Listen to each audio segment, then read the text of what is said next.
messieurs, le numéro est affiché au bas de l'écran. Nous l'avons, n'est-ce pas, dit dès l'entame de cette émission qu'on aura sur ce beau plateau. Monsieur Léonard est du PPRD. Monsieur Léonard, bonjour. Bonjour. Vous allez très bien? Oui, nous allons très bien.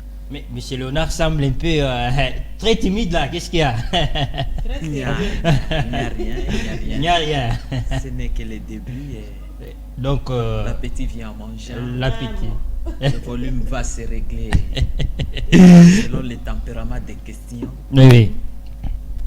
En tout cas, c'est bien. Alors, monsieur Léonard, nous venons de vous présenter que vous êtes du PPRD.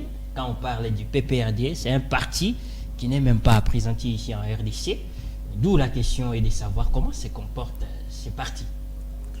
Le PPRD se comporte à merveille, en bonne santé.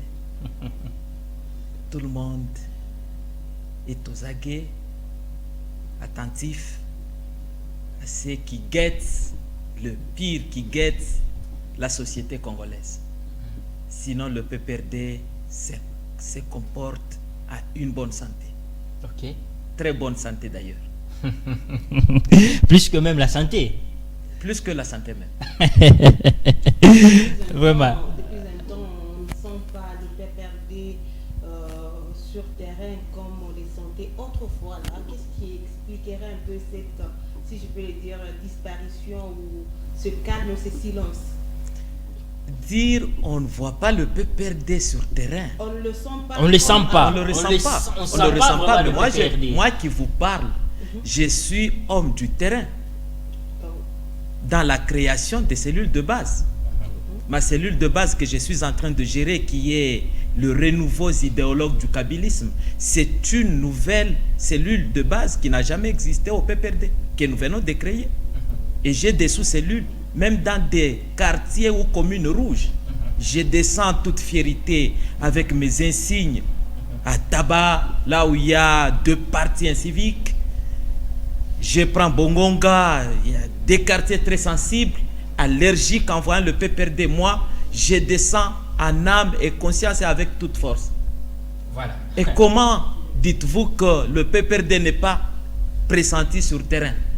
Là, c'est juste l'humour journalistique. Bon, c'est bien, vraiment. On va évoluer petit à petit. Monsieur Léonard, la RDC se prépare d'ici décembre, n'est-ce pas? Ce sont des élections générales. Et quand on parle des élections, on voit, n'est-ce pas? Donc, ma parti politique était bien armée pour voter pour leur candidat. Et comment la position du PPRD? J'aimerais d'abord porter un correctif.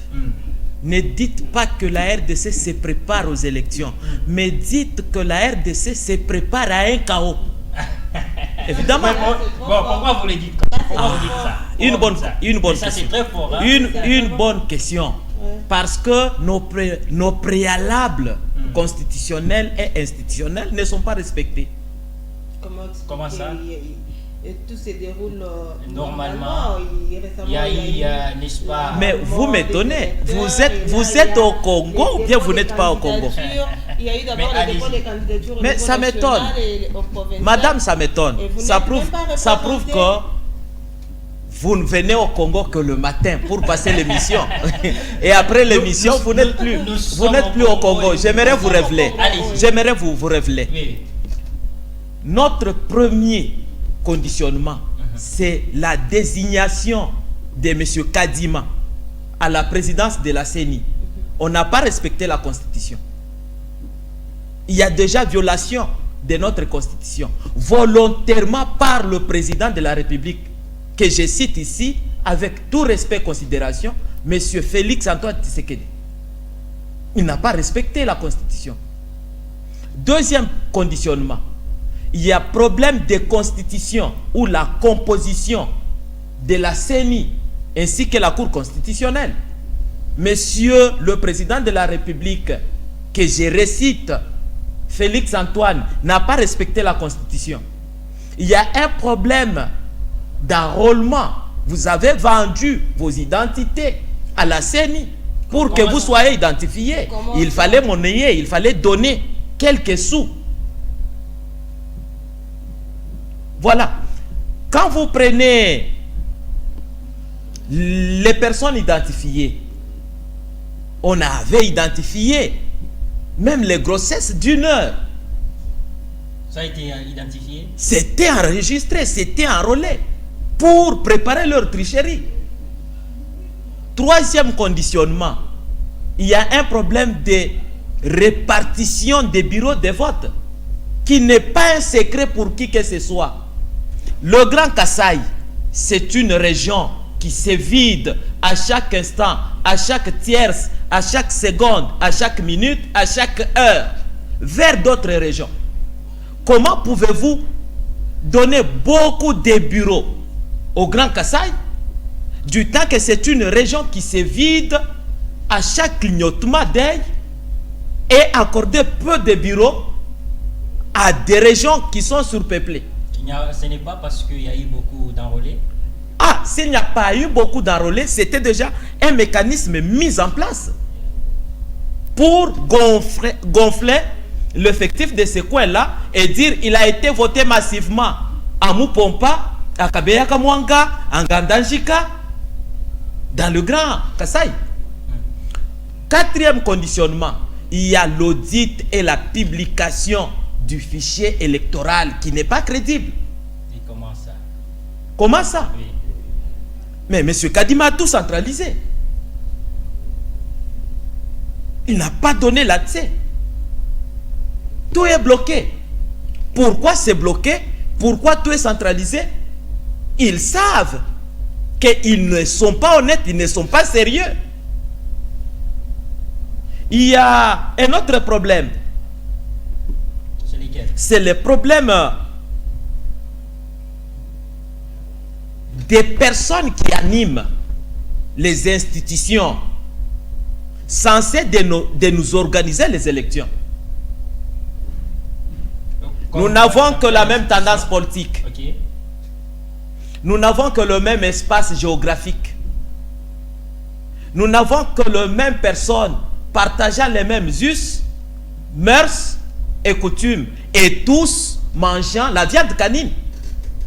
C'est pourquoi on vous dit que les élections seront publiées, les résultats seront publiés en Silouba, donc à Kinkasaï. Mais moi je vous dis, je vous dis, Kadima, laissez-moi terminer ma réflexion. Kadima, il est de l'UDPS. Kadima, il est de l'UDPS. Non. Mais moi, je vous révèle, permettez-moi. La CENI est à politique. Kadima, arrêtez, ce sont des postes politiques. Kadima, il est de l'UDPS. Parlement debout, qui chapeaute aujourd'hui. Il n'a que la dette morale et une contrainte de publier, de rendre, de payer sa dette en publiant son autorité morale, qui est monsieur Félix Antoine Tshisekedi, ou quelqu'un d'autre de sa famille politique et morale. Monsieur Léonard a beaucoup parlé, alors nous sommes obligés, n'est-ce pas, de pouvoir vous garder et surtout de faire en sorte que vous allez revenir prochainement, mais peut-être une question que vous allez répondre très brève.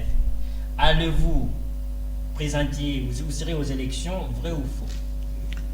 Je vous ai dit dès le départ, tant que nos préalables ne sont pas respectés, notre décision reste inchangée telle que notre président Joseph Kabila Kabange l'a prôné, la passion du Congo. Voilà. On ne change pas. La deuxième question, avez-vous votre carte d'électeur?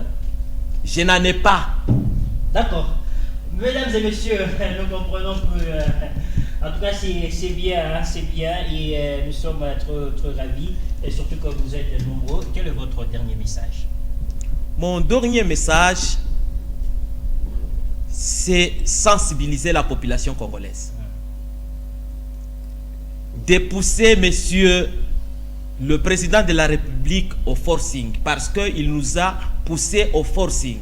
Ne pas respecter la Constitution, ne pas respecter les institutions, c'est nous envoyer à activer l'article 64 qui dit que toute personne qui se confirme au pouvoir par force, tout Congolais a le pouvoir de le chasser aussi par force. C'est le seul message que j'envoie au public congolais. Merci à Monsieur Léonard du PPRD qui vient de parler. Merci à vous qui nous avez écrit pendant qu'on passait cette émission. C'était très très bien. Nous saluons le pasteur Camille Mboko, pasteur Evelyne Mboko et surtout Golgotha Télévision, déjà 5 ans.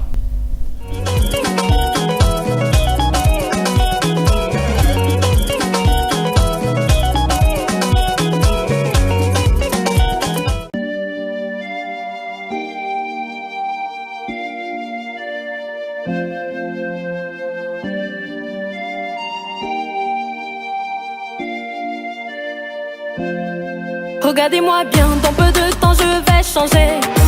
Regardez-moi bien, dans peu de temps tout va changer. Et beaucoup d'entre vous seront étonnés, car de là où je suis tombé, le Seigneur va me relever. Il m'a dit que si je me confie à lui, jamais de la vie je ne serai déçu. Oh, regardez-moi bien, regardez-moi bien, regardez-moi bien, papa est là, tout va changer. Quand mon Dieu va parler, tout le monde va se calmer. Quand papa va parler, tout le monde va se calmer. Je peux tout traverser, mais je n'aurai pas honte. Jamais la honte, non, jamais la honte. Quand mon Dieu va parler, tout le monde va se calmer. Quand papa va parler, tout le monde va se calmer. Je peux tout traverser, mais je n'aurai pas honte. Oh, jamais la honte, non, jamais la honte. Je connais déjà ma situation, mais je n'ai pas peur car j'ai la solution. Et puis mon problème n'est pas un problème pour Dieu. En quelques secondes, il peut tout changer. Donc apprêtez-vous à taper des mains, à pousser des cris de joie. Quand je vais passer, vous allez témoigner. Ceux qui m'ont connu même seront surpris de ce que je vais devenir. Oh, regardez-moi bien, regardez-moi bien, regardez-moi bien, papa est là, tout va changer. Quand mon Dieu